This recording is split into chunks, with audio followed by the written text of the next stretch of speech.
time's up. Let's do this. We're in for a wild night.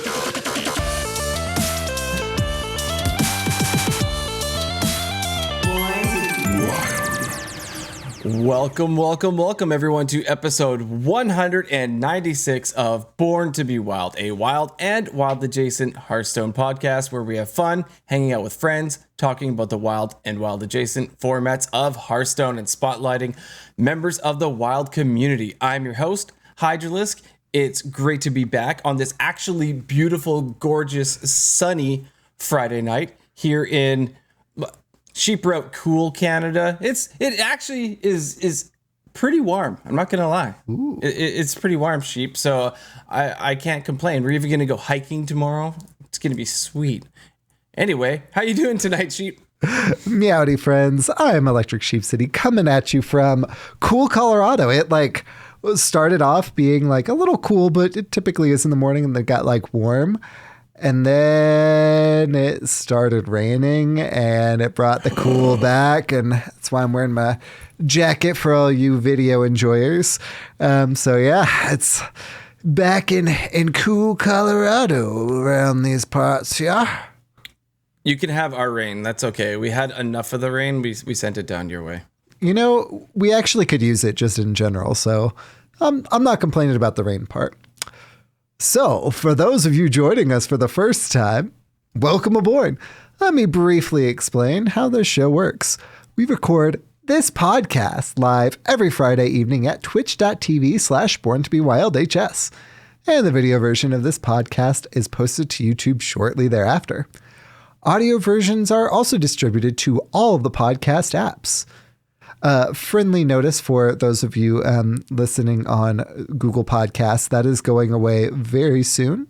So if you are listening to this on Google Podcasts right now, please subscribe to us on your second favorite podcast platform of choice, because that is unfortunately going away imminently. And I personally am quite torn up about it. So however you are watching, listening, or absorbing via osmosis this podcast today, thank you. Yes, you.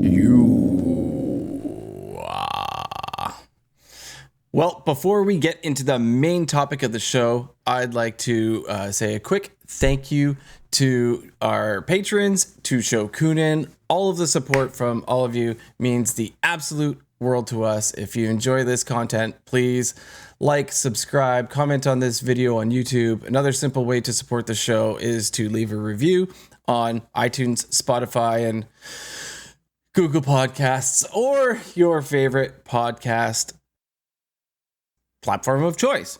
So if you're watching live on Twitch, we've got some awesome emotes you can unlock by subscribing to the channel. This is free if you use Amazon Prime. There are also emotes you can unlock just by following. We also have Born to be Wild merch. There's a link to this on our website.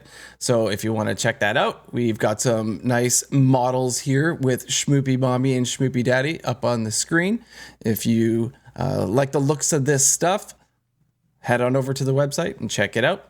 Finally, if you'd like to support the show financially, you can join our Patreon for just as little as $1 per month. We have a few channels in the Discord that are unlocked by subscribing to the Patreon, where you can see the show coming together each week. So that's something that we've added in the past month or two, where it's just, us coming up with ideas for what the podcast episode is going to be. We'll have some news, some other things that maybe you won't see elsewhere in the Discord, and get an idea what we're going to be talking about, and just be involved in the chat, give your input, that sort of thing. So if you'd like to interact with us personally, please join our Discord, a free, amazing online community of friends all across the world who love talking about wild Hearthstone.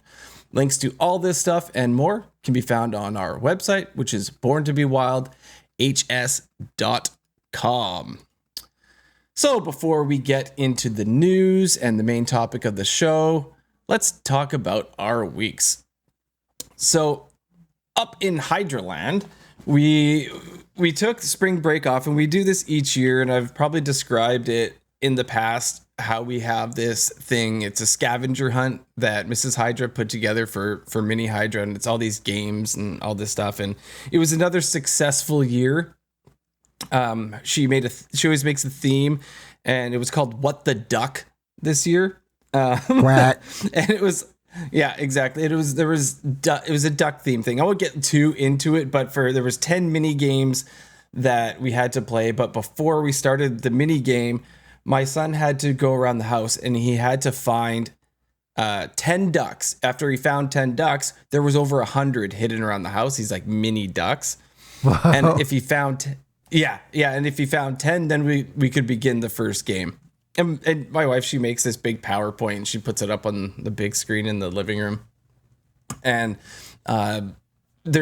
she'll make like a presentation for each game and then gives the instructions on what to do. And then we do minute to win it style things. And then at the end, my son has to win and then he gets the prize, that sort of thing. So yeah, it's just really fun. He always has a blast doing it. So he's getting older now. He's 15, right? And so we said to him, do you really want to keep doing this, right? Like, we've been doing this ever since you were little.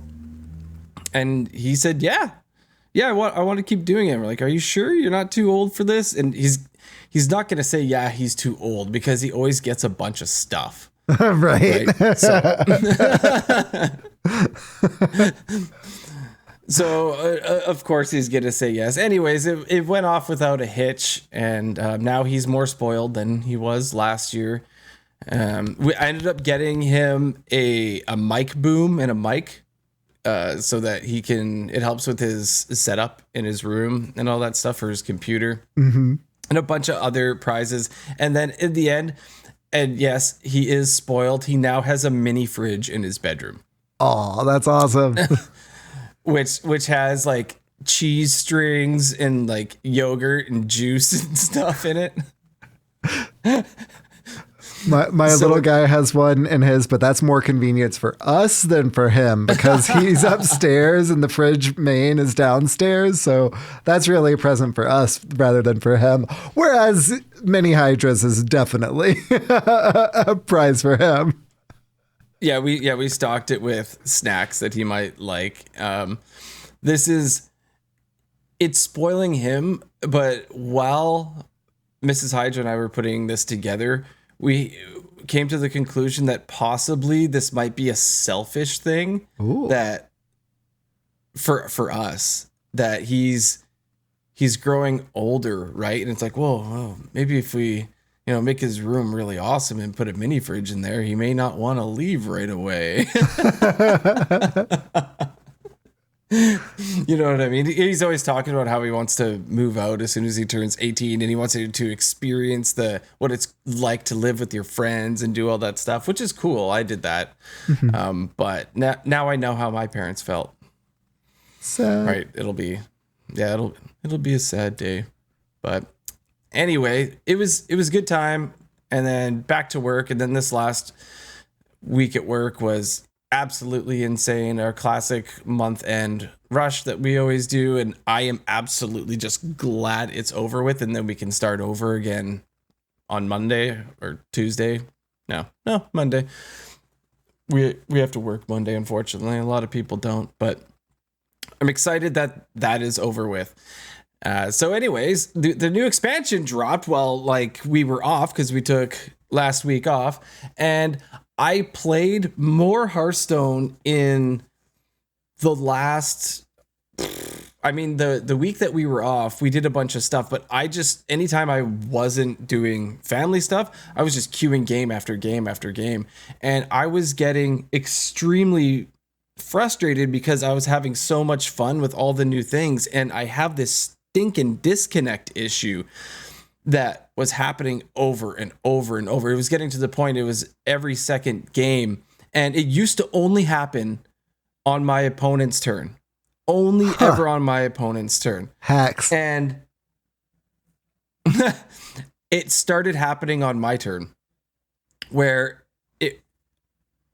I would freak out basically the minion, right before it attacks, it kind of gets big. It gets big right before it attacks.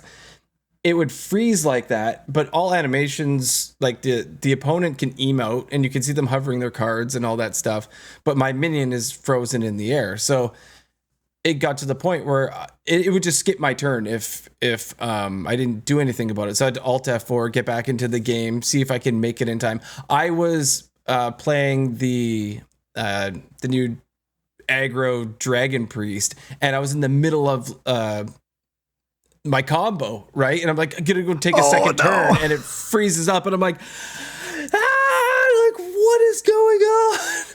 And so I went into the deep depths of Reddit because I figured there has to be something that is causing this. And I found someone posted, it was 3 years ago. It was way down in the comments when someone was asking the same question as me on PC, what causes this to happen? And I don't know anyone else this happens to. But anyway, someone had commented, go to Windows settings. Then go to privacy, turn location off. I was getting disconnects too, and this fixed it for me. I hope it works. And so I'm like, that doesn't sound like a real thing, but maybe worth a shot. So I figured, like, I've tried everything else at this point. You have. Right? So I'm like, okay, I do the thing. I turn location off. I also restarted my computer and just to make sure that the setting actually took, and went to play Hearthstone, and then I played for like 4 days straight, no issue like whatsoever. And I didn't want to jinx it, right? So I didn't want to say anything and then have it happen, but I did. I posted in our Discord that, hey, like, I don't know if like what's going on, if this is a coincidence or not, but it was happening every second game, and then suddenly it's perfect. And then I played all the way till today, and it happened one more time an hour before the show. Oh no. It happened once, but it was really strange. It happened. I was playing against the innkeeper, and it happened. And I don't know. Like, that seems like a strange thing. I wasn't versing somebody else. I was just playing against the innkeeper, and it happened. So that seemed strange, but I was just uploading the image into the show notes, like right before, like, yeah, I finally beat this thing. And then I was practicing some decks that we're going to talk about later, just because I hadn't played all of them, right? So I'd thrown some into the client and was playing some of them just to get a feel. And yep, froze. I'm like, no. So I'm hoping that was like a one-off. We'll see going into the weekend. Maybe I'll be okay. I don't know. But I was so hopeful you were done with it. Yeah, I know. And I thought maybe it was just new patch related, like, oh yeah, it's a new expansion, new patch, maybe it just went away. No, that doesn't make any sense, because those first like few days from after it dropped, it was just constant how much it was happening. So it's not related to that. I don't know. I mean, we got the nerfs, and then it happened again. I don't know. It's very strange. It doesn't seem patch related anymore. We'll see. We'll see what happens. But I was playing so much of that aggro Dragon Priest because it's basically just aggro like I like to play in general, with a cherry on top when you pull off the extra turn. Yeah. And yeah, it's just, I know there's a few versions of it. Obviously I am playing a pirate version because I like it. We could talk more about that later, but out of the gate, I went 17-4 with the deck. Wow. And, like, yeah, like I couldn't believe it. I think it was 8-1 before I started losing. And I was like, I love this thing. Like, absolutely love it. It was before that I was playing some other stuff, but this was just a blast for me. So it's something that I'll continue to play. And I've been playing a couple other things, but like Garrote Rogue, I was jamming some of that. I got a list from Shmoopy Daddy before the show to see like what maybe the main best list people were playing was. But anyway, super cool. And another cool thing was Day 9 came back, which was neat. So I was watching some Day 9 streams, and he's so funny because he'll do like the cool thing instead of the right thing. Yeah. Right? Like I just want to see what this does. Like there were times where he could win and he's like, praise Yogg, let's see what happens. Like, yeah, it's just so good. So I had a good time watching Day 9 stream again. And I'll just give a quick little update on my King Corner is what I call it, but it's other things. So I said I was reading Ernest Hemingway's The Sun Also Rises. I finished that. I also threw in a smaller book, The Curious Case of Benjamin Button. That is a fun small one. Yeah, it is. And I remember that movie had come out, I don't know, like almost 20 years ago at this point, and I really knew what it was about. I knew Brad Pitt was in it, but it was just a small book, and I decided I've never read it, so let's read it. It was fun. Nothing more to say really about it. It was a fun one. And then I'd started Eyes of the Dragon by Stephen King, I think before last show maybe, but I haven't been reading it much until recently. I read about 100 pages in the last couple, like night or two, and I'm really, really into it. It's Sheep, you like The Dark Tower. Well, like the main bad guy is Randall Flagg in Eyes of the Dragon. Wow. So yeah. So, and that's not a spoiler. It's that from the very beginning. So it's super cool to have the Man in Black as the bad guy again, right? So except nothing really. It's also a fantasy book, so that's pretty cool. And then I'm also listening to a book, and that's another Stephen King, which is Stephen King's The Dark Half. So I'm all over it. I got to beat my record this year. So 44. We'll see. That's why, because I got one coming up, Needful Things, and Needful Things it's supposed to be the last Castle Rock book. It wasn't, but it's one of those like big, like thick books, and I have to weave in some things like Benjamin Button if I'm gonna hit 44 books, right? I can't read all these big chonker books and make it to 44. It's just not going to happen. But anyway, enough about me. Sheep, how has your week been? Yeah, my week was pretty fantastic as well. So last week I had a birthday. I'm now 35 years young. 35. Yeah, buddy. Right on. I'm still the youngest person on this podcast. Schmoopy Daddy's got me beat by a few months. Yeah. Oh no. I just realized that if 35 is the youngest on the podcast, we are getting old. Hey? And thank you for the birthday wishes, Ari Moore. Still doing the grad school thing. I was sharing with just Hydra and Schmoopy. Gosh, was it yesterday? Earlier today? I don't know. What is time? How like typically I'm like, okay, this is what I've got. This is what I've got. And I've just been more focused on the content of this one than I have on like the grades, that I was like, wait, how am I doing? Cause like my first grade was the worst grade that I've gotten in grad school, like an 80 something. And I'm up above a 95 again. I'm like 96 point something. Hey, if you were just focusing on like the content and actually into the content. Yeah. That sort of shows something, right? You're like, I'm just darn right interested in this. And then you got a 95. Well, it shows you were interested in it. It's cool. Case in point, right? Yeah. So, had in addition to the birthday last week, I had another critical thinking assignment. I called it that instead of a paper because it was a presentation.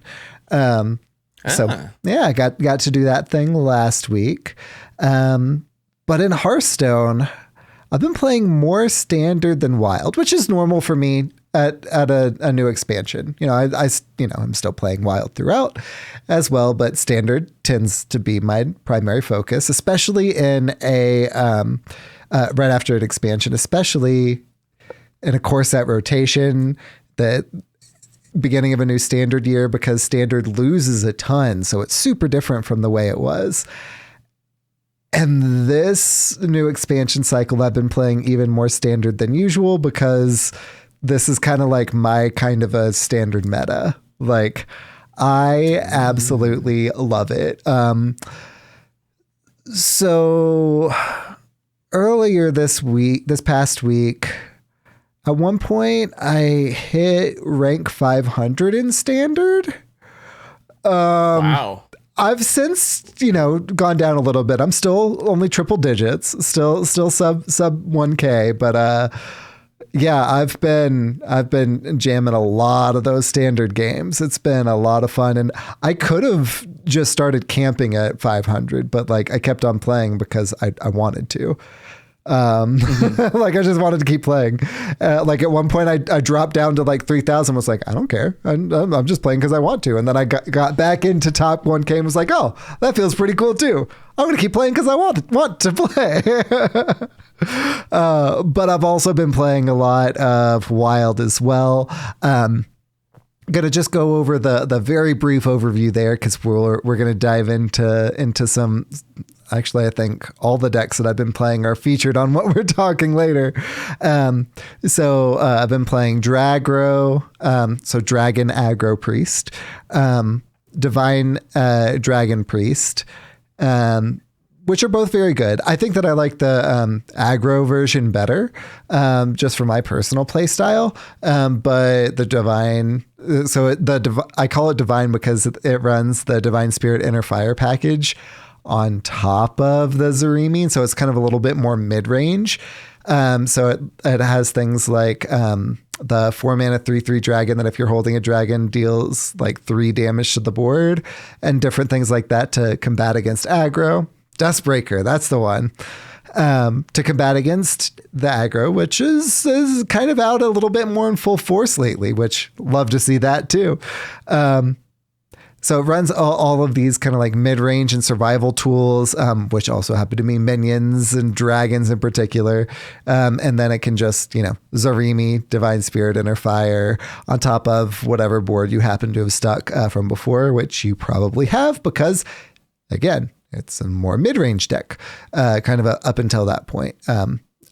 So that's also pretty fun, but Dragon Aggro Priest is kind of my jam of the two. And then the good old Uther OTK Paladin with Sing Along Buddy is back. And I've been having a lot of fun with that too. So those are the three that I think I've been playing the most. I guess I've also been playing some Garrote Rogue too, and Pirate Rogue, but and so the Garrote Rogue that's out now is kind of a little bit more pirate centric than the Garrote Rogue of old. So that's a lot of fun too. So that's kind of what things have been going down in this here city of Electric Sheep. But I think we got a bit of news that's happened in the past couple weeks, haven't we, Hydra? I think so. Welcome to the news. The news is so good. Yeah, we've got a new expansion, right? Yeah, buddy. Yeah, so Whizbang's Workshop has landed. It came out last Tuesday, March the 19th, and we've kind of already had a balance patch, which is sort of crazy. Like that was pretty quick. Oh yeah.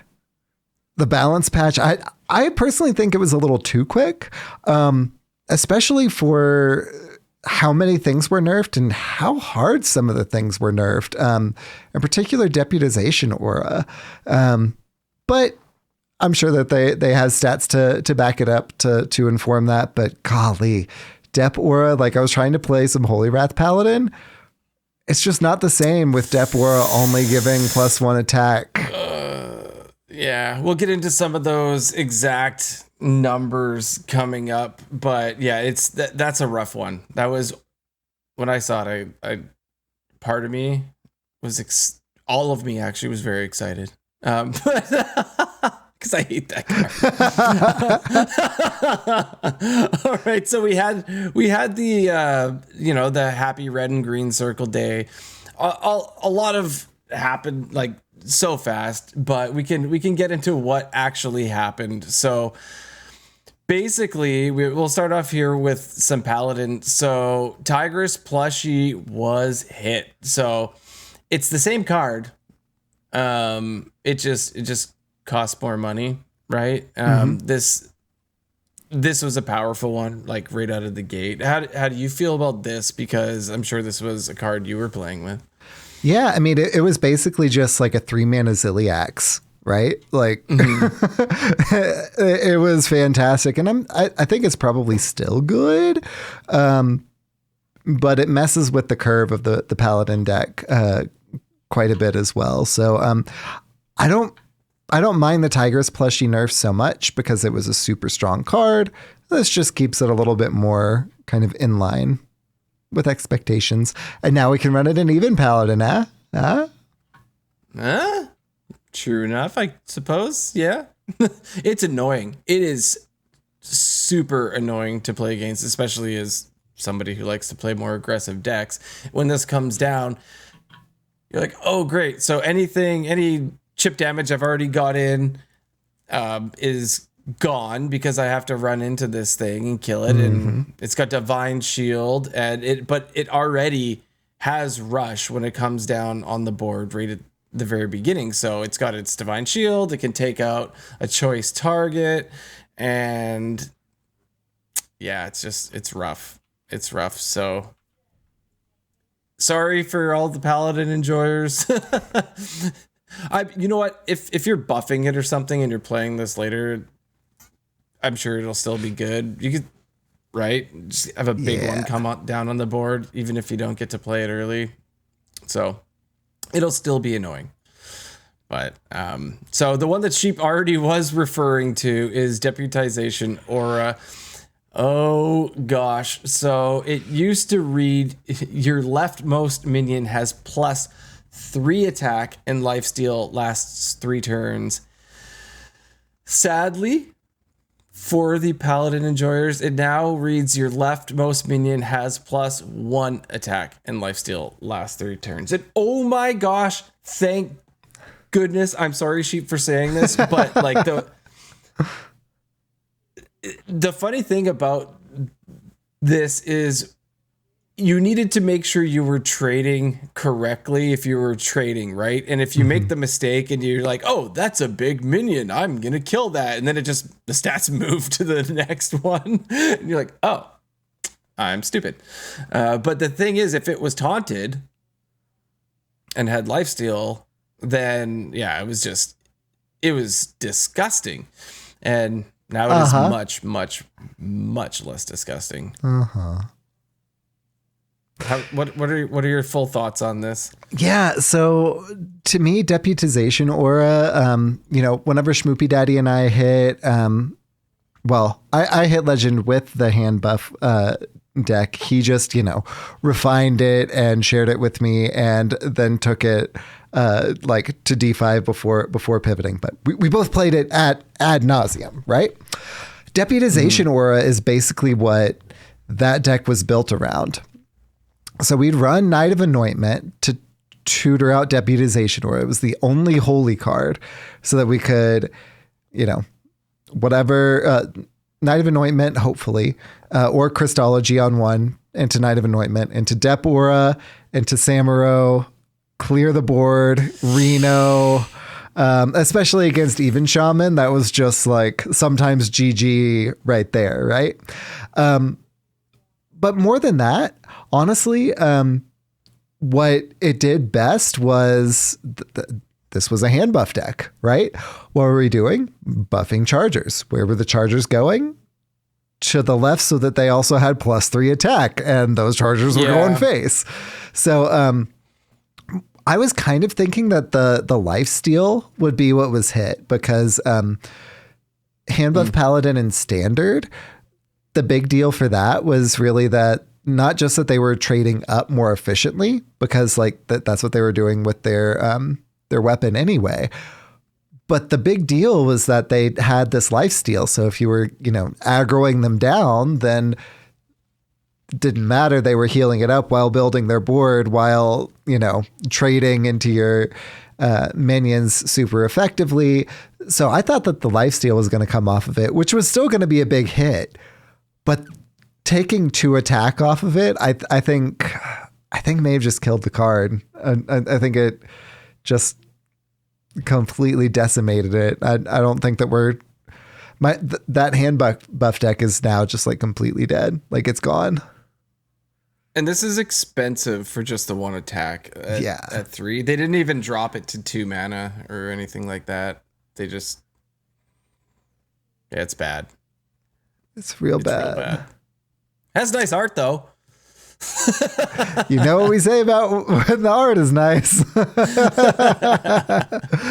So when we start talking about the art, we start talking about the next card. So the next nerf is to Shroomscavate, which was, of course, a 3 mana.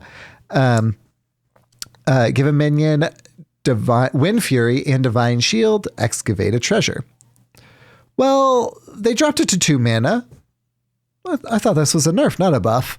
Give a minion Divine Shield, excavate a treasure. They removed Wind Fury from Shroomscavate.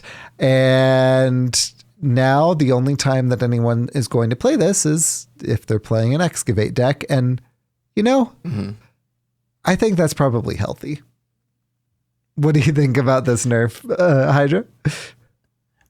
Wind Fury in general is a very scary thing to have in the game, and you were giving 2 classes this ability. The card is cheap, right? I mean, well, it was 3 mana, right? But still, for what it was doing, the Divine Shield, excavating a treasure, Wind Fury, and if a lot of time it was just really being used for that Wind Fury and Divine Shield, right?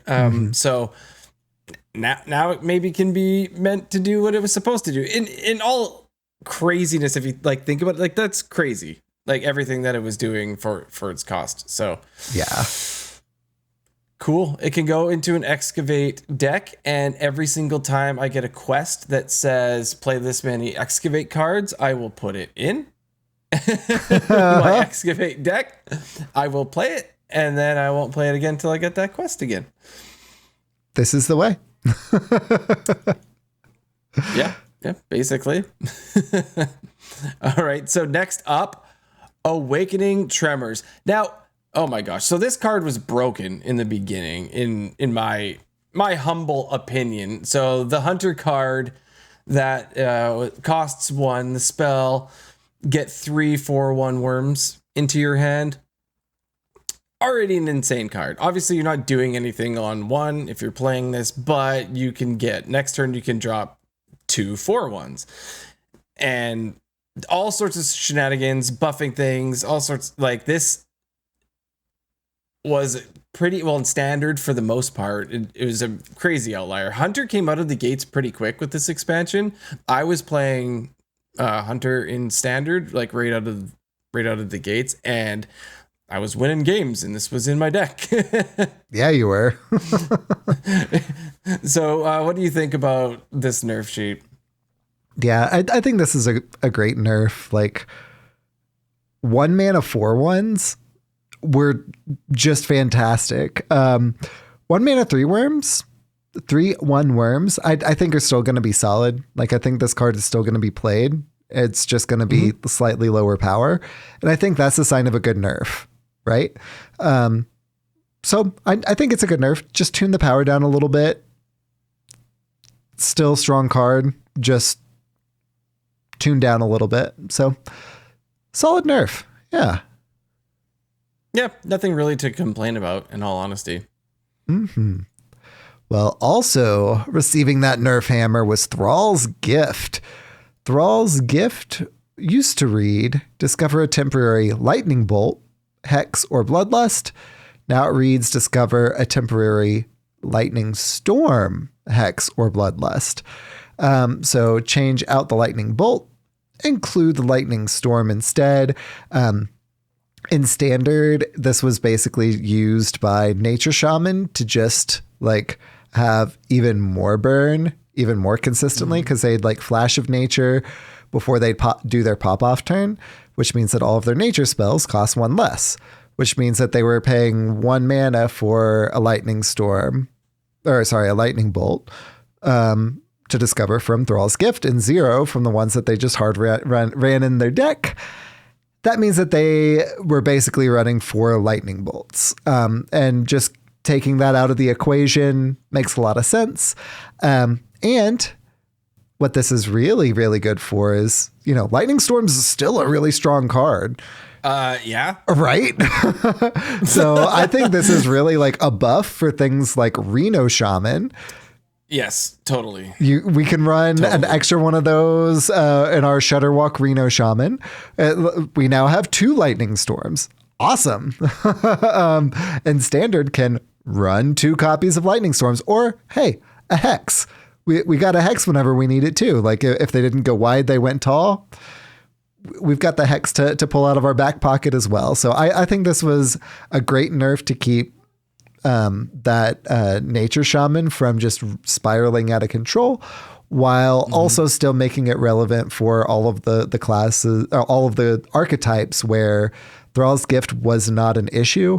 Honestly, they call it a nerf. I don't know that this is a nerf. It's as much as just like a slight rework. What do you think, bud? Yeah, it's a total just lateral move, I feel. Like, when I saw it, I was actually annoyed when I saw it. I was like, well, you made it better. And like, against me. Against me. I'm like, why would you do that? Yeah, that was my initial thought, because I understand it's a standard nerf, and it's to prevent the burst. That's all it is. But yeah, to me, it made it more annoying. Just to me. So I was like, yeah. I like the card. I think it's still a good card, and I think people are still going to play it. It's just its utility at this point, instead of just burn. In that deck, Nature Shaman, there are other shenanigans that you can do, and so there's this card called Aftershocks, and so this was a 4 mana, deal 1 damage to all minions 3 times, cost 2 less for if you cast a spell last turn. It now costs 1 more. It costs 5 mana. So just making this, a little harder to do. I don't think. So what? It'll cost 3 mana instead. 3 mana, deal 1 damage to all minions 3 times. Still pretty good, just slower. What do you think? Yeah, still absolutely a great card. And this, and combined with the next nerf that we're going to talk about, has kind of revitalized a lot of interest in Odd Warrior. I was trying that out myself against a Miracle Rogue. They did their big pop off, all this stuff. I was disrupting them along the way. So this was turn 6. I had played a spell the turn before. So going into my 6 mana turn, they had 4 or 5 8/8s. They had a 14/14 Edwin, and they had like a Mailbox Dancer. So with my 6 mana, I played Barov and Aftershocks, and they no longer had a board. They elected not to play any more of that game. They had no hand, right? Like that's what Miracle Rogue does. All to say, Aftershocks is now playable in Odd Warrior, and I'm very happy about that thing. In conjunction with our next card, which is what made me interested in playing Odd Warrior. I never actually got a chance to play Odin Prime Designate. Used to be an 8 mana card and is now 9 mana. Odin, of course, being the 8/8 with a battle cry for the rest of the game. After your hero gains armor, they gain that much attack for that turn. Whenever it was 8, you could play Odin in hero power. You could play Odin and shield block. Play Odin and a lot of different things that actually gained you a lot of armor, which also gained you a decent chunk of attack. to either clear up the board because you just, played an 8/8 with that super powerful effect, but not having any effect on the board. Or if you were against an empty board, start swinging face to like close out the game. And moving to 9 mana, I think, is a good way to slow that deck down a bit.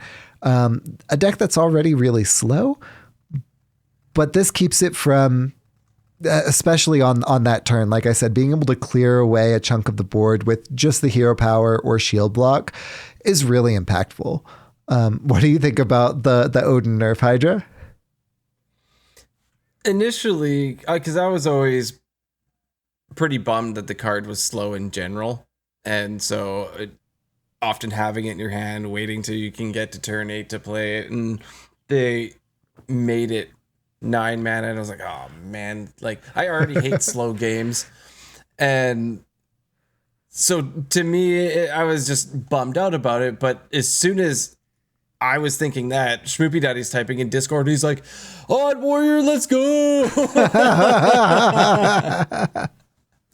Because he was playing a lot of Odin before, right? So he's definitely glass half full on this one. Either that or he was joking. I'm not sure which one. But I think he was joking. Well, there you go. But yeah, it's still a good card. It's going into a slow deck. I personally don't. Sometimes I like playing those slower control decks, but only if I know, I guess, my sort of pocket meta that I'm in and I am versing a lot of aggro, all that stuff. I have no desire to spend like half an hour or whatever versing somebody else doing the exact same thing. One thing I did notice, though, is a lot of other people hate that too. And so they'll concede if you just are determined to keep playing. I've had people just concede early on in the game because they don't want to put up with it. So I don't know. If I'm watching Netflix, maybe I'll play Odin in an Odd Warrior. Other than that, I'm probably not going to play the card again. In Standard, it was really funny, the Odin Warrior mirror matches, because once you get Odin online and you just cycle super quick. And so it's just kind of like a back and forth of, okay, I gain 19-20 armor and boop you in the face. And then, okay, now it's your turn. And you gain 16-20 armor and boot me right back in the face. And so it was just an odd like back and forth. And since the nerf fight, yesterday, I haven't seen that deck once. Well, there you go. Well, we'll see how much Odd Warrior, if there's any bots, maybe they'll be playing it. I'm sure there'll be more bots. All right, so next up, we have Ticking Module. So this is actually Ziliax Deluxe 3000 nerf, but it's specifically to the non-collectible card Ticking Module, which costs 1 less for each minion in play. And so that is it used to be 4 mana for the effect. It is now 5 mana. So still good, I think. We still doing it. I was doing it today. So no real complaints. What do you think? Yeah, I think where this will probably be the most impactful is we can decide to slot this into different odd and even decks differently now, right? Because Ticking and I think it was Pylon, the one that gives the buff across the board. I think that was 9 and now it's 10, which maybe now we can play an even Paladin.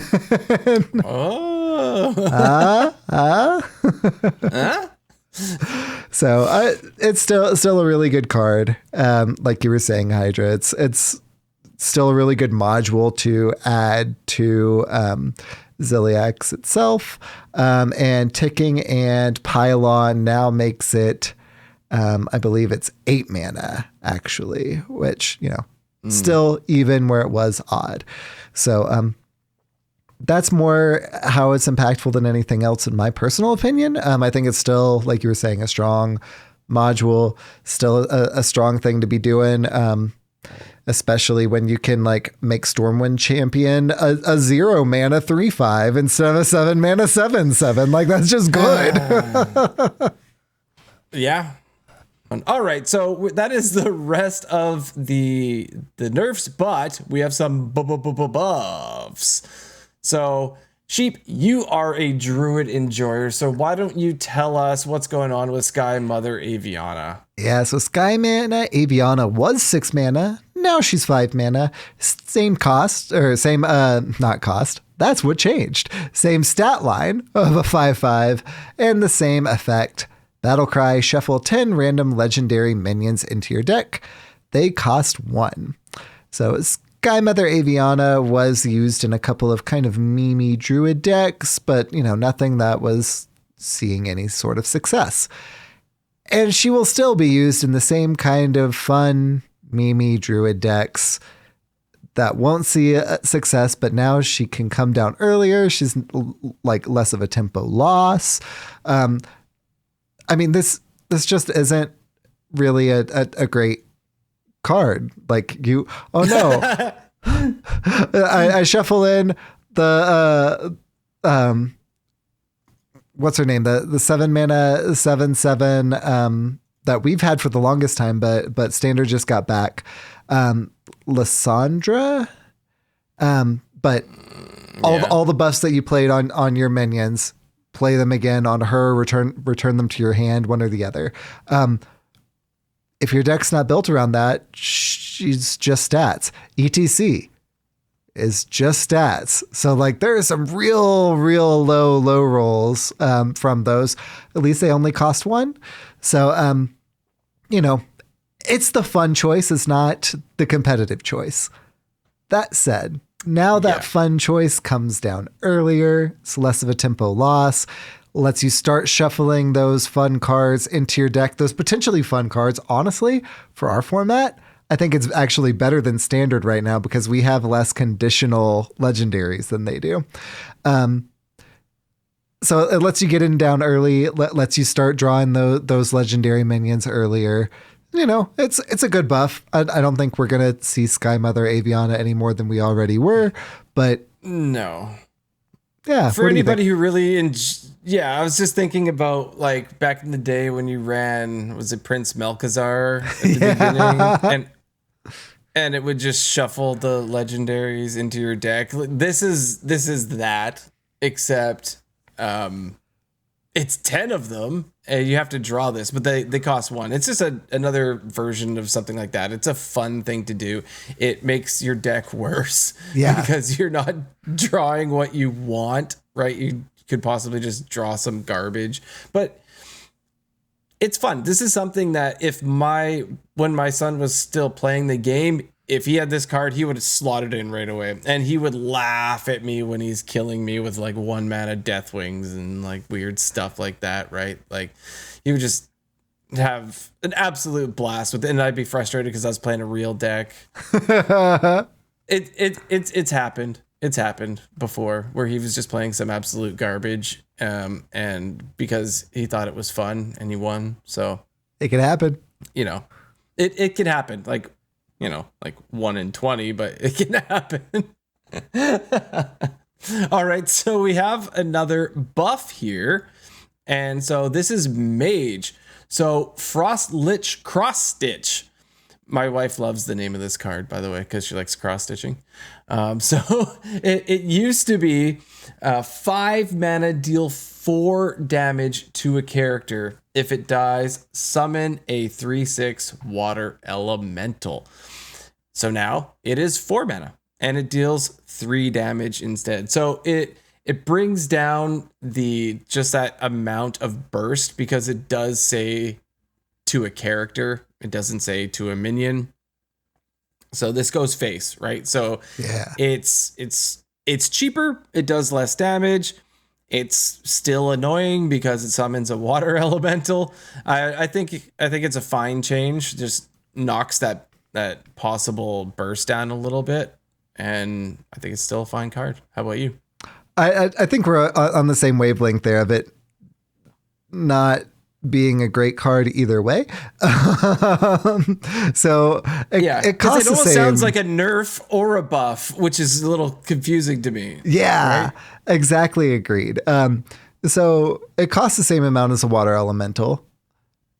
It deals 3 damage, which is the same attack as a water elemental.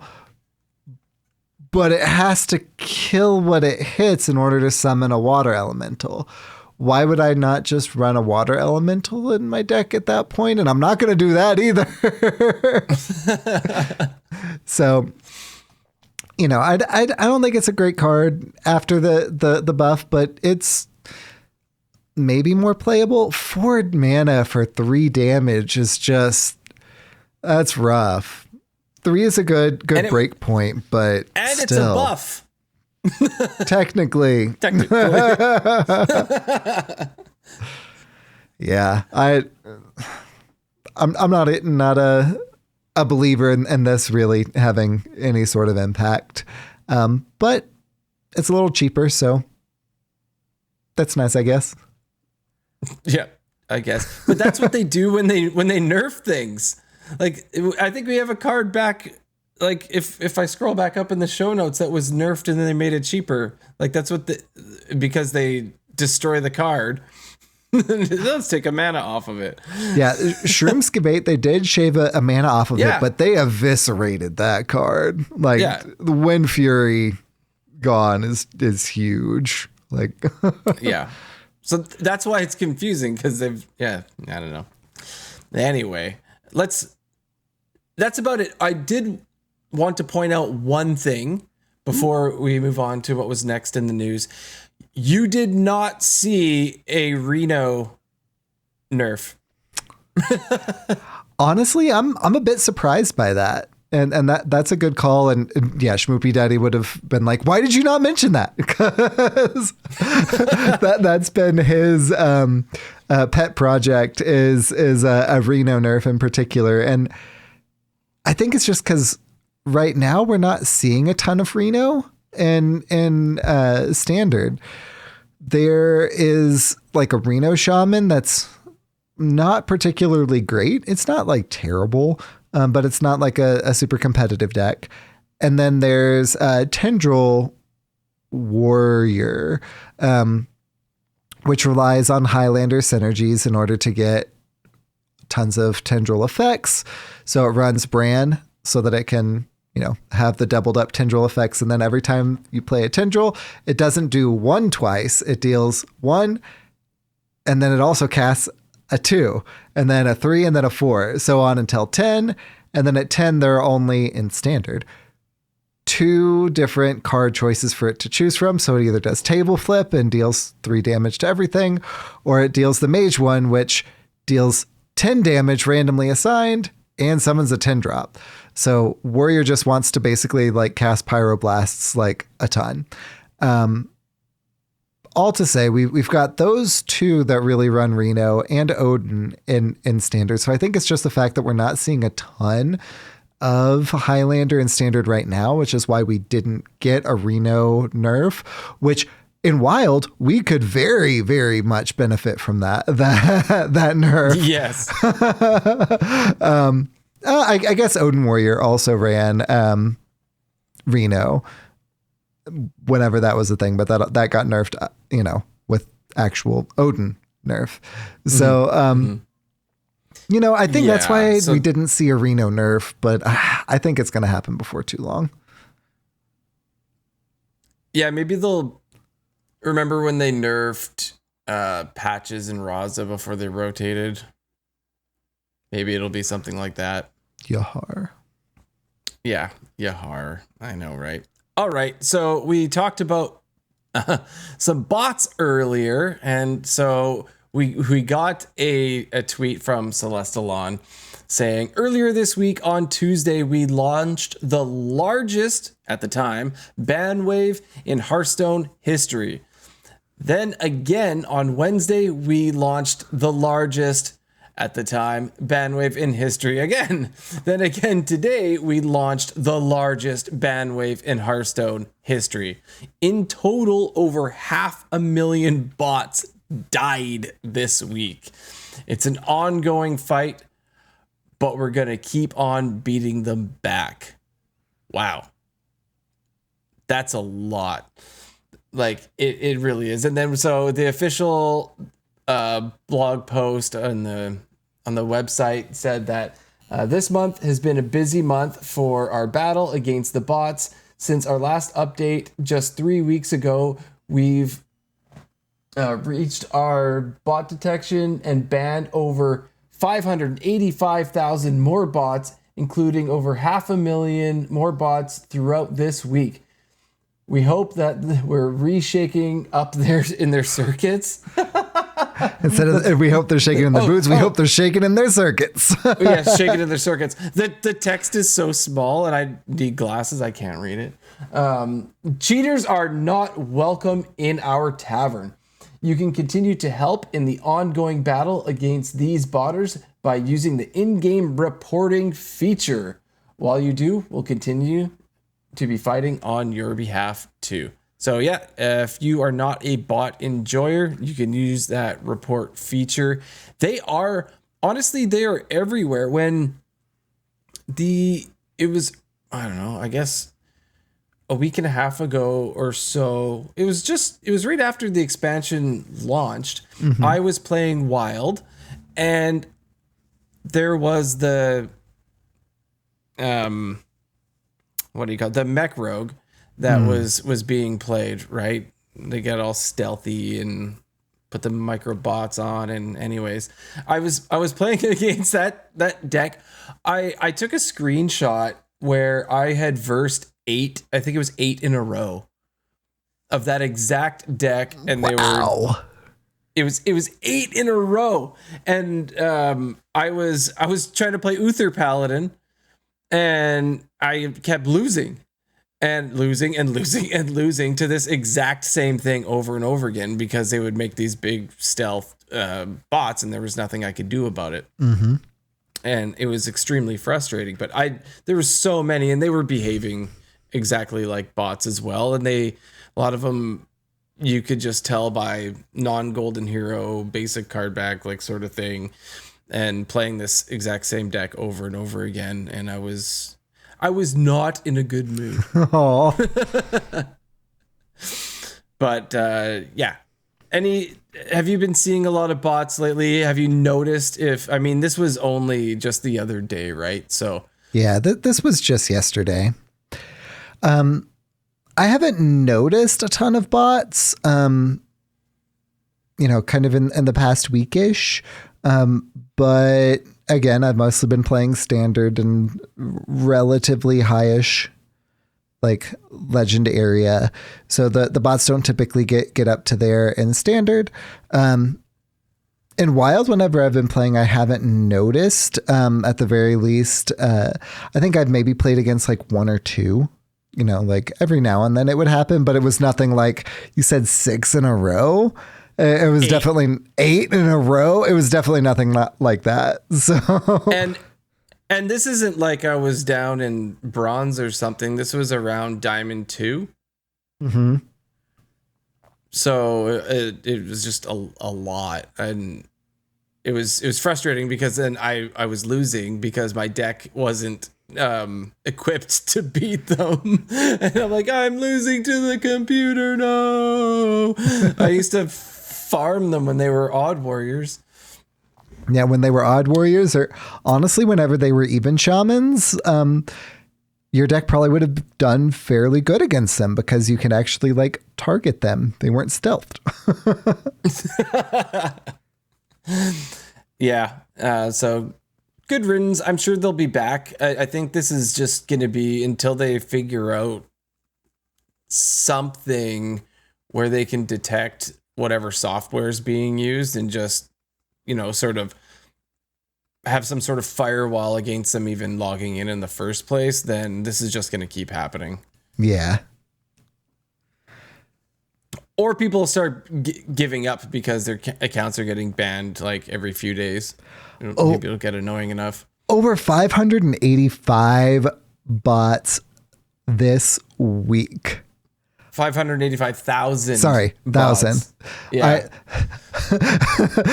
Only 585 is not an impressive number. 585,000, almost like well over 500,000, almost 2/3 of a million. That's a ton. That's a ton of bans. So yeah. Well, obviously they're getting better at it if they can detect them this quickly. Completely agreed. And it's a giant quantity. And maybe if they're, those bots just, I can't actually, sell this account because it's getting banned. Maybe the frequency and the breadth of these bans will start bearing fruit. I definitely hope to see that as well. Yeah. All right. So the last thing we have for the news was this post from Ridiculous Hat. Would you mind speaking on this post? Absolutely. So Hat said, for those of you who are granted a signature Lina from the Mega Bundle, we have an update. You will receive another random signature legendary as compensation. This should be rolling out starting today. Not sure on the time. Thanks for your patience.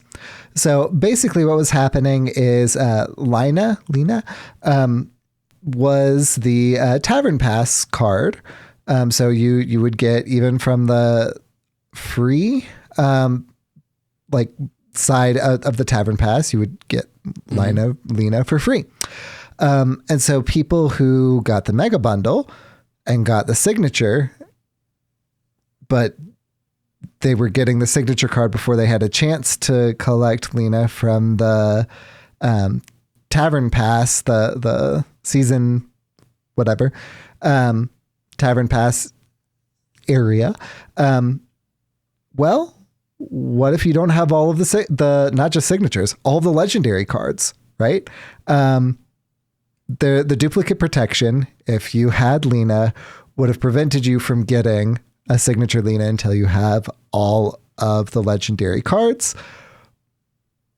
But if you were getting the signature first, before you even had the chance, because it was from the Mega Bundle, to even get in there and open her up from the Tavern Pass, you could not have all of the legendaries, even though you have the signature Lina.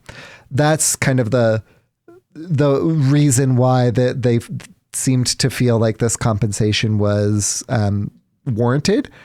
And I mean, this is just a player friendly thing that they're doing to make up for, honestly, something that I don't think is a huge deal, but I think it's a really good thing that they're doing to try and make that experience more, positive. And I pre-ordered, so I want to get as many legendaries as I can. This furthers that and kind of proves that pre-order value is actually there. What do you think, Hydra? Yeah.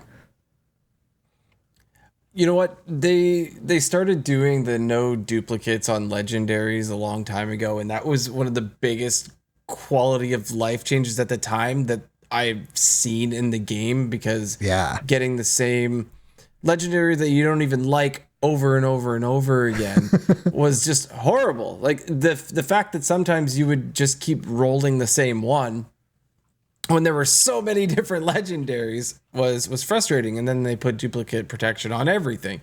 So this is just a cool thing that they can do. Just they're keeping us as customers happy, right? So they're looking at, how does the customer feel? If it feels bad and it's easy for them to change, why not? I mean, I want to maximize, just like you, I pre-ordered, I want to maximize what I get. I didn't have the best pack opening that I've had in the past. It actually turned around after, when I was, because I streamed my pack opening and I was missing so many legendaries. I'm like, oh no. But then I ended up doing a lot better later on, which was cool. And I hadn't actually spent my gold yet. When I streamed the pack opening, I just did my bundles. And then I used my gold, and then suddenly I was getting legendary after legendary. I'm like, oh, why did I stream this part? You streamed it right before it started making it rain. Yeah, it got real good after, but yeah, thanks Blizzard. I'll take it. I will, because I want to get that full collection. I'm currently sitting at missing 3, and I'm almost at level 50 on the rewards track, and so that's gonna be get me down to 2, and I'll probably just craft the last 2. Because I don't want. I'm already saving for the next expansion. Same. Yeah. Like right off the bat, I'm like, okay, I'm not buying any more. I'm already saving. I will just spend the dust. I have the dust, so it's not that big of a deal. Hence when we started doing the never dust thing, like that was the best decision. I haven't even checked since the nerfs how I benefit from this last round. Because if you never dust, you just get so much more than just dusting right off the bat. I got 10,800 something from the nerfs. Like, see, it was wild. See, and I used to, because I always wanted the full collection day one. So as soon as I was done opening all my packs and hit the reward track goals to get my legendaries, I would just disenchant everything. I'd just mass hit the button and craft what I was missing. And there, I'm happy. Full collection, right? But in the end, I may feel happy about that decision, but I'm actually losing money. Actively losing money by doing that. So you just got to hold on. You got to wait. You got to wait for at least that first round. Now I just don't disenchant unless it's nerfed. They just sit there forever. So there's cards that'll probably never be nerfed that I have a million copies of. I'm sure you do too. I do. Whenever rotation happens, I disenchant my extra copies. I keep enough to have, playable, but I disenchant my extra copies because we don't see as many nerfs in our format. And so that's kind of like in the min-max scale, like that's kind of minimum, I feel like at that point I can cash out on those extras, use that dust. And then if it, does happen to get nerfed in our format later, like, it feels a little bad, but holding on to all of the extras for all of the cards at that point is just kind of like a little too excessive for my my taste, because I like to craft the golden cards. This is true. And you know what? I don't think I just have had the patience to go through them all, because it's probably been a couple years since I've been a mass duster. I sometimes I will comb through and look for golden epics that I know are garbage that I want to get rid of so that I could craft something I really, really need, because they're worth a lot of dust, right? Yeah. My mouse has the option to have an auto clicker. And so that expedited it significantly. Okay. Search extra. Okay. Disenchant. Start with the regular. Just let it auto click while I pay attention to something else. Oh, it's done. Click, click, click. Have playable amounts. If I was doing it manually for every one, I don't know that I would have the patience for it either. But yeah, that auto clicker. What if it auto clicked past your because it warns you. Yeah, it warns you when you get down to the playable amount. Yeah, it warns you, and that's also why I start with the regulars, because typically the golden doesn't have like an excessive amount. So I will typically just like push the button manually for however many that is, because it's like 4 or 5 versus like 9+ for the regular copies.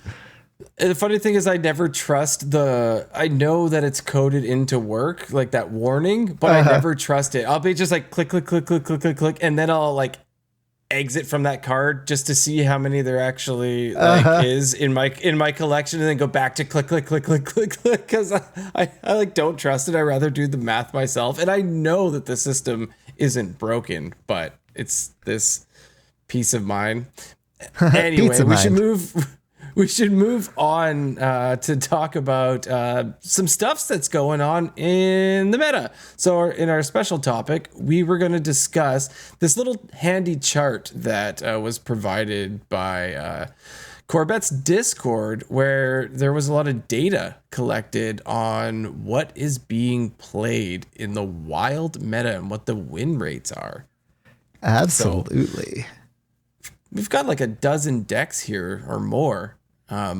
But what I really enjoy is what's at the top. It kind of is what I'm playing. So I guess I've chosen correctly. Yeah, you have.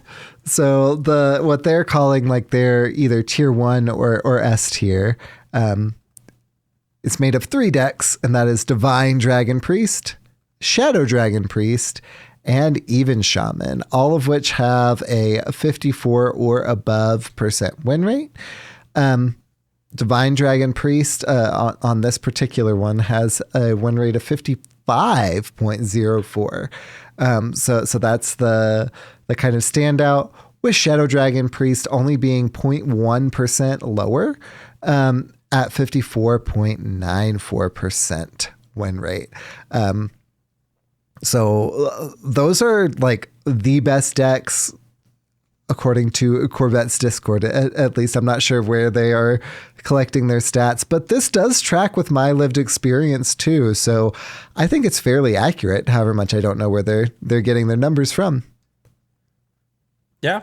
So I think it's got to be accurate, because I was playing today and I didn't play any Hearthstone yesterday, which actually, when the clock ticked midnight sheep, I realized I didn't play, and I didn't get to put any experience towards the special quest rewards track. Yeah.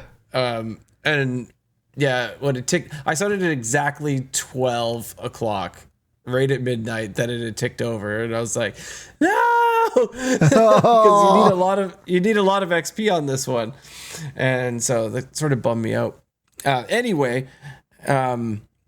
just going down all the rabbit holes, but I was playing the aggressive priest. So I'm playing the one with the pirate package in it, because pirates, some of them, the dragons are pirates, right? And you can play real quick, but it's also still kind of mid-rangey anyway. It's got the 3-mana 3/3 dragon that deals 3 damage if you've got a pirate in your hand. It still runs Dustbreaker.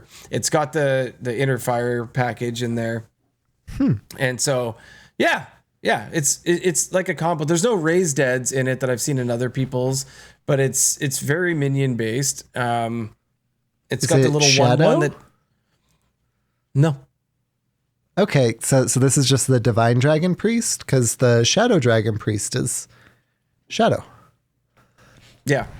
No, it's just a divine, but Cool. with pirates. Some have pirates, some don't have pirates, right?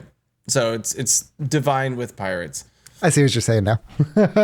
Divine pirate dragon priest. Yahar. Because I've seen some that just run they've taken out pirates and they've got raised deads and a couple other things in there or whatever. But anyway, having a lot of fun with that, and I like today. I mean, usually I was kind of doing it on turn 6 or so, but I did a real early one on turn 5, which was pretty cool. The turn 5 lethal with it's pretty nice. I'm sure maybe you can do it sooner, but it all depends if you have Divine Spirit, Inner Fire, enough mana to do that. If you've buffed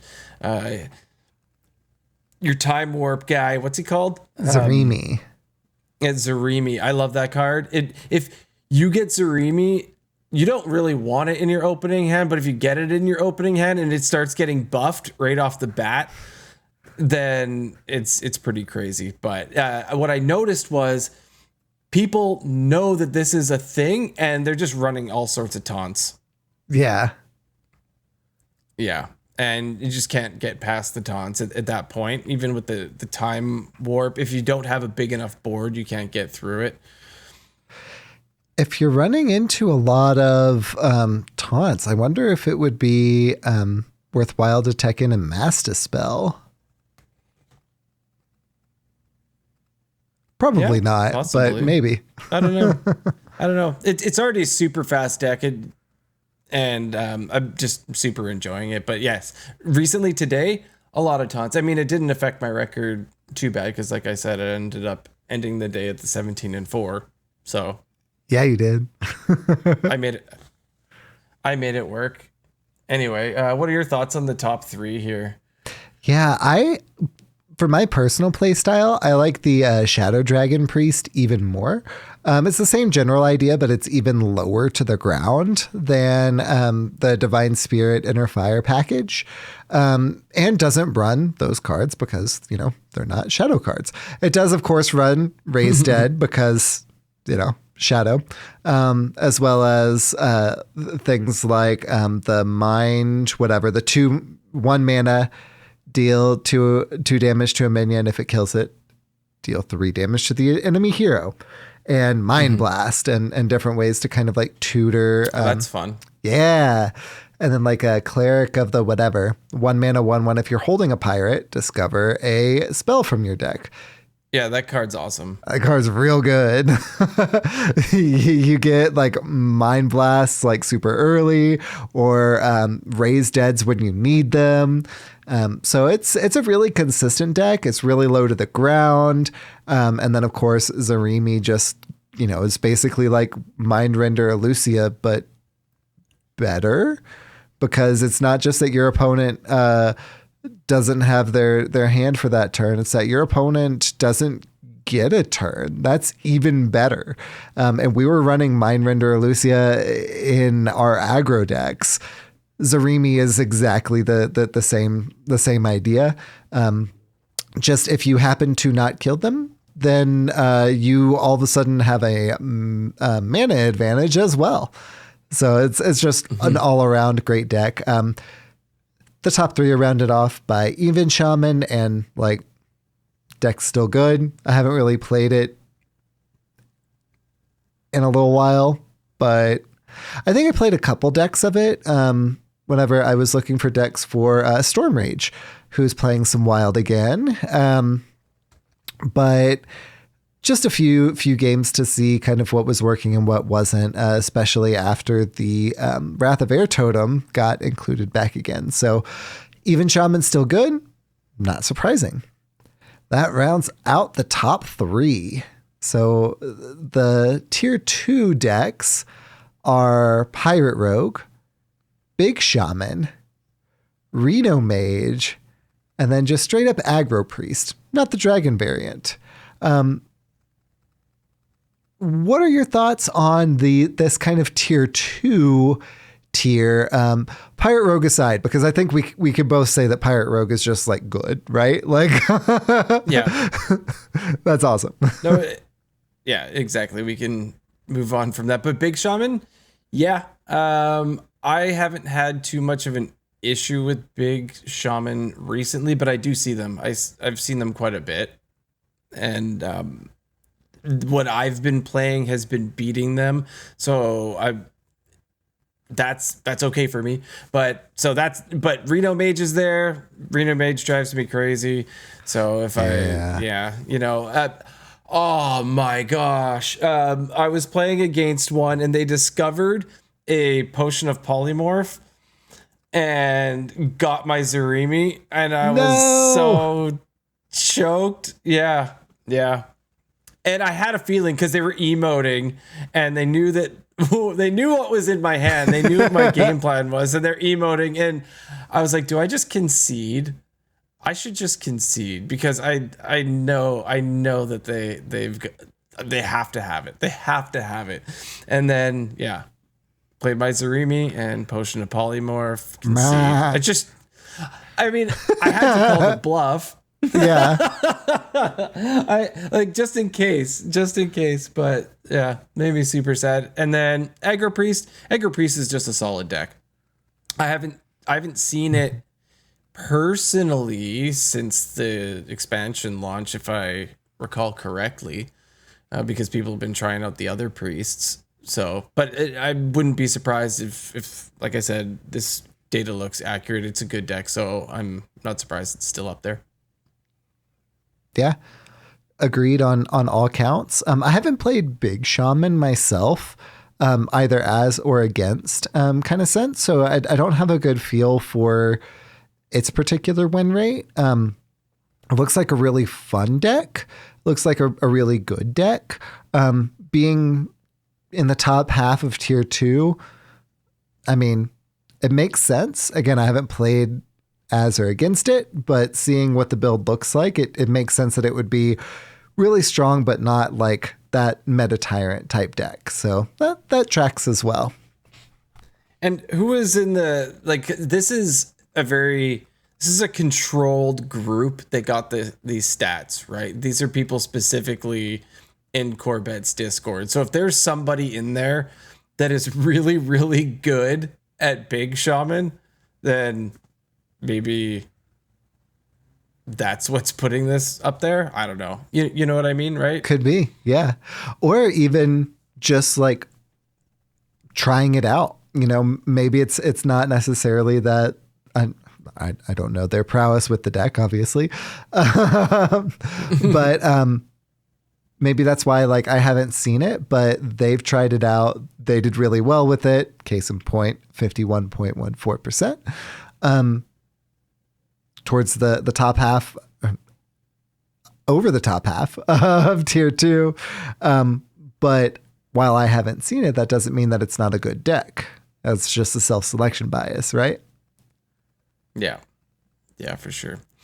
All right. Well, the next, the tier 3, we've got Fruit Druid with this is where we get sub 50% win rate, right? Mm-hmm. So we've got Fruit Druid at 49.84, Mine Rogue 48.74, Horseman Pally 48.54, Reno Shaman tied at 48.54, then Mechathune Warrior 47.44, cool, and Reno Priest 47.04. So like obviously this is a tight race. There's only a 2%, almost 3% spread between all of these. But how do you feel about this section here? Yeah, I know that Fruit Druid is so that's Floop's Glorious Gloop, and all the things until you get to Forbidden Fruit with all of the mana, deal all of the damage. I know before the new expansion, but after the change to the mana rule, that was kind of the new hotness. Seeing it having a sub 50% win rate makes me kind of happy about that. Right? Yeah. So I'm glad to see it. I'm glad to see that it's still represented, so that maybe something will happen with one of those cards so that it doesn't just like keep on cropping up. But I'm also glad to see that it's not like really, really good. Yeah. Mine Rogue being taken down a peg honestly makes a lot of sense, with both how the format has sped up quite a bit, but also we've got Renathal unnerfed in our format now. So all of this makes a lot of sense for Mine Rogue as well. Mechathune Warrior, I'm confused about how it made the list. Like I know the combo for it, right? So you've got the boom ship to pull it out of your hand, and then you've got your double shield shatter to just deal with it. You know, you have an empty deck, you have an empty board, you have an empty hand, you win. That's how Mechathune works. I've not seen this. I've seen like a highlight of it. Oh yeah, and then there's also the new card too. Instead of Boom Ship, it's the 5 mana card that pulls it out and then deals 4 damage to it. So there's a cheaper way to do it, but you still have to get through all of your deck. You still have to have 0 cards in hand. And then of course deck as well, or your side at least of the battlefield as well. But that's That's less hard to do with things like shield shatter. So you only need one shield shatter. Thank you, Nylon Intruder in the chat, for the clarification there, because that does both cut down on the number of combo pieces you need to have. You know, you don't have to have 2 shield shatters on top of a tutor, and it's somewhat cheaper, but you still have to get through your deck. I guess you could run Himmet. You still have to have nothing else on board, etc. I still don't know how it's represented here. Yeah, Nylon Intruder still thinks that the deck isn't good as well. I agree. So I'm not sure how it got represented here. Maybe it's someone's pet deck, in which case I'm sorry that I don't think your deck is very good. I hope that you continue to innovate on it. But if this is supposed to be like the competitive decks that you're seeing, and where it's going, then that's a bit of a head scratcher. Also a bit of a head scratcher is that Reno Priest is as low as it is. You know, we got the new Raza, which basically replaces Anduin, Shadow Reaper Anduin. We've got our old Raza. We've got a whole lot of survival tools. You know, are we running Reno the hero card as well? Probably. We're going highlighter to play our other Raza anyway. So with, I guess maybe that Reno Priest is kind of kept down because of the Dragon Priests themselves, because that's not just an aggro deck. Those have the Timewinder Zarimi aspect as well, to where it doesn't matter if you're clearing my board every turn. I'm taking an extra turn. I'm either loading up this turn with cheap dragons and taking an extra turn, or I'm Divine Spirit Inner Firing with my extra turn. So that makes a lot more sense now that I reconsider that mixed with the top of the meta. What do you think about that kind of tier 3 as well, Hydra? My favorite part about this tier 3 is it's all the decks that I don't like. That I really hate playing against almost all of these. The Druid, the Mine Rogue, someone Horseman Paladin me like so fast the other day. It was amazing. And while I died and was sad about it, I was actually like, you know what? Yeah, I agree with that. Like, Horseman Paladin's one I don't mind losing to. Yeah, like you did the thing. Good job. Like they got it where the hero power was acting twice, because that minion was on the board. 2 of them was on the board, and they just buttoned and killed me. And I'm like, oh my gosh. Yeah, it was absolutely fantastic, and there's nothing I could say. Congratulations, you beat me. Actually, I think if I looked at my stats, that's one of my losses in that 17-4 was against that. Nice. And yeah, so Reno Shaman is like the bane of my existence. I hate being, frozen and like all this, like just no thanks. And Mechathune Warrior, that's the only one there that I think is kind of cool, even though it's not good. I've always liked the Mechathune combo personally. But to see it there, you said that you saw it in a highlight reel. You think that's kind of, I couldn't remember if I played against it or I saw the same highlight reel that you did. We probably just saw the same video. But yeah, and then Reno Priest, we had high hopes, I think, when we were reviewing some cards for Reno Priest, and maybe it's just not the meta for Reno Priest right now. It doesn't mean it's going to always be bad. I think that there's a whole lot of potential there with the new cards, not having to play Anduin later in the game. So I think this is the section that I think this is perfect. The way it is tier 3. Yes. Absolutely. And Horseman Paladin going from not even on the map to like close to a 50% win rate, and Mechathune Warrior not even on the map to a little closer to 50% win rate, but still pretty close. You know, those are cool, fun decks that like I'm glad are seeing some like competitive success, even if they're not the top of the meta. So yeah, good on you, tier 3. Love to see it. Tier 4, I don't know. So tier 4 is equipped of 2 decks. One of them I'm very familiar with, and that's Fatigue Warlock. That's at the very bottom. And one of them is Horror Priest. And So I'm guessing is Grave Horrors. I'm guessing, but that one I'm not terribly sure what that deck itself is. Schmoopy Daddy was talking about it a couple weeks ago, but it ran a lot of spells. It ran Grave Horrors. You weren't on the episode, but he showed me the list and he basically quizzed me on it. Do you remember that? And he said, what do you think this does? And he's like, classes in. I'm pretty sure that's the one. Yeah, the Radiant Elemental, then the what's it called? Yeah, the Miracle one that version. Every one that you play discounts a card in your hand, and then you play Grave Horror super quick. There's Lyra on it. Yeah. Yeah. That makes sense. Anyway, I played it like after the episode. I played it a little bit. It wasn't exactly my jam. Won some games, lost some games, whatever. I can see why it's at the bottom, but apparently it's still relevant to make enough to make the list.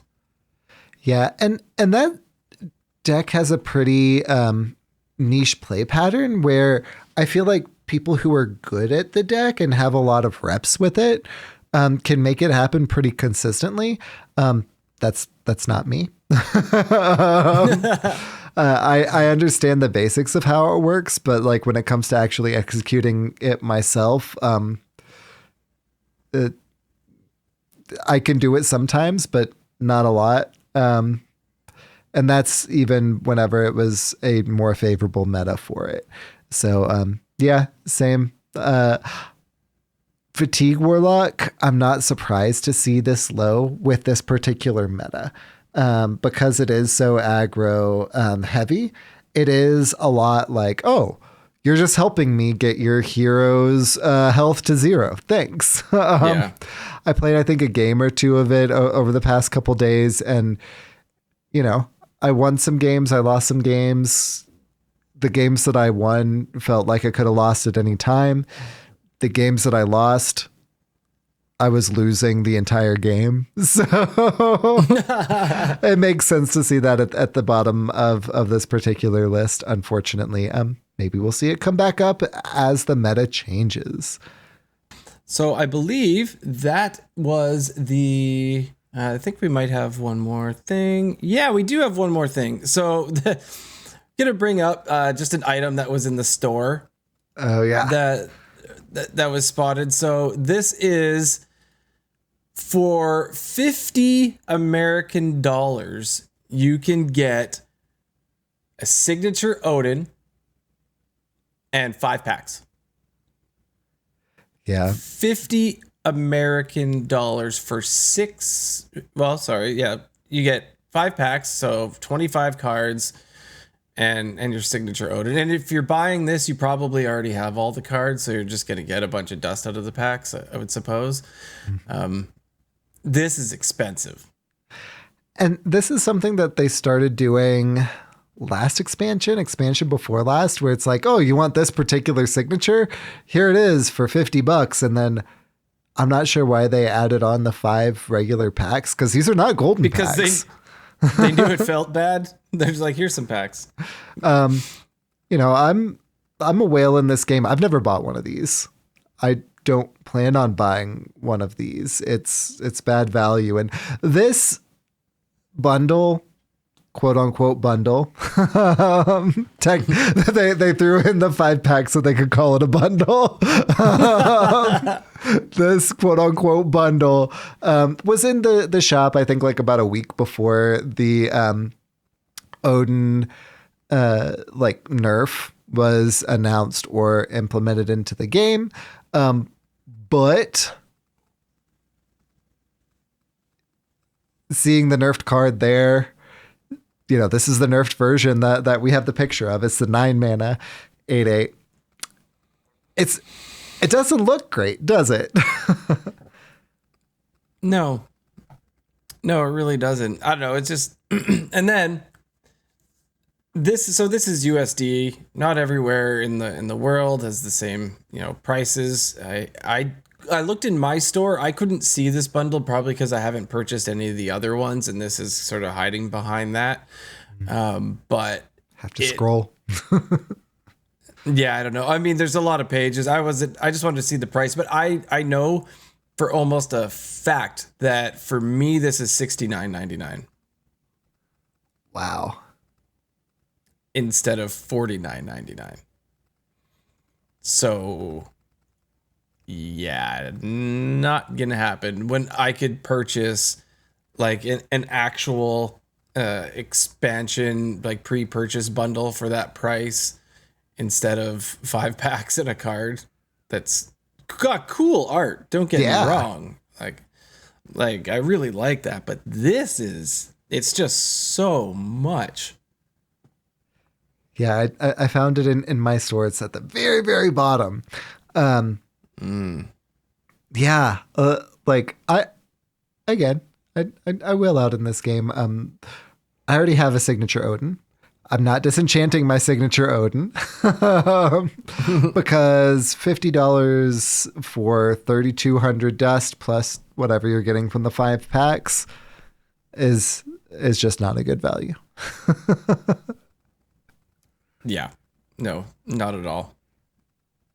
Anyway, that's sort of, just sad to see. I guess there are people that are going to buy it. There's people that want it. They really want that card. I just feel like they probably could have cut this down by at least like $10, $15. Well, and this is what all of those, like you get this one signature card in 5 packs are. They're all 50 USD or 70,000 Canadian. But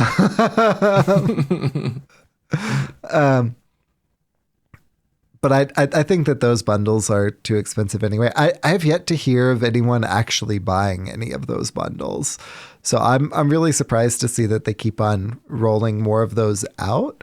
And I wouldn't be surprised if they stop rolling them out in the near future just because like no one's buying them. Yeah, we got someone in chat saying that, they'd buy if it had 40 packs. Yeah.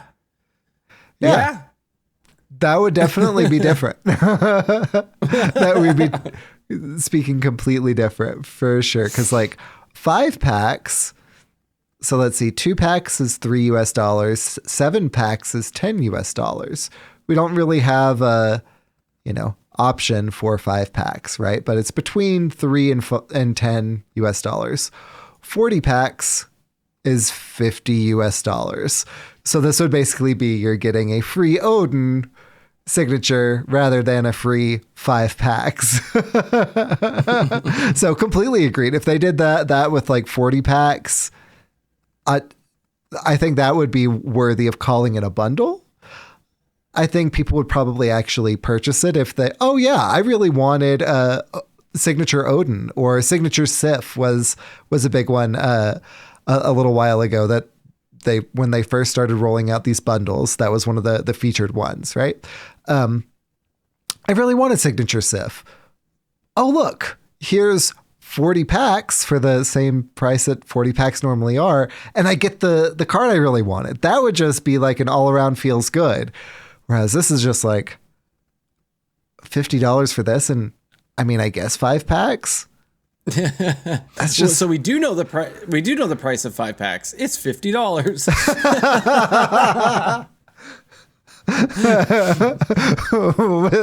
With the complimentary signature card with it. Right? That's so funny. Well, sheep.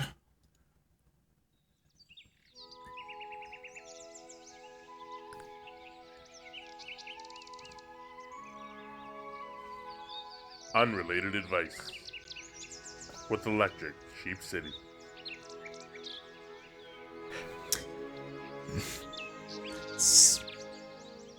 So I'm I've had this Air Miles card for a really long time, and I don't really look at how much I've been collecting on it, right? And so I look, and I have an extremely large amount, and my wife tells me that she's always wanted to go to Denver, Colorado, right? That's just where she wants to go. And so I told her, that's perfect. I know a guy, right? So I told her, and I'm sorry, but I told her that we have a tour guide. And so what I need to do is I need this tour guide to tell me where the cool things that we're going to be going to, because I don't know this area at all. So, hey, tour guide, where are we going? So first off, you definitely need to hit up Dragon Roast Coffee. Our friend Saucy Mailman has this coffee roasting business, and I've heard it's pretty kicking rad. So you definitely need to hit up some Dragon Roast Coffee. On your way out of the airport, there is this demonic blue horse statue. At night, its eyes glow red. Denver locals call this horse Blucifer because it's blue. It's a blue. Oh my gosh. So these are two definite high points that you can't miss. One of them because they're close friend. The other because you're going to see it as you're leaving the airport anyway. Outside of that, honestly, I'm going to have to ask around because pretty much right after moving here, we had the lamb. So I haven't really done a lot of exploration around the Denver area yet. If y'all are basketball fans, the Denver Nuggets are fantastic. Could definitely recommend going to a Nuggets game.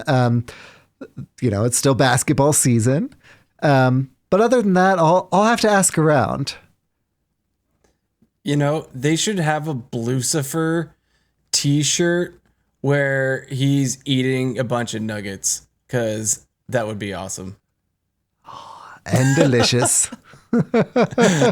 Wiser words have never been spoken, and you heard that on More to be wild.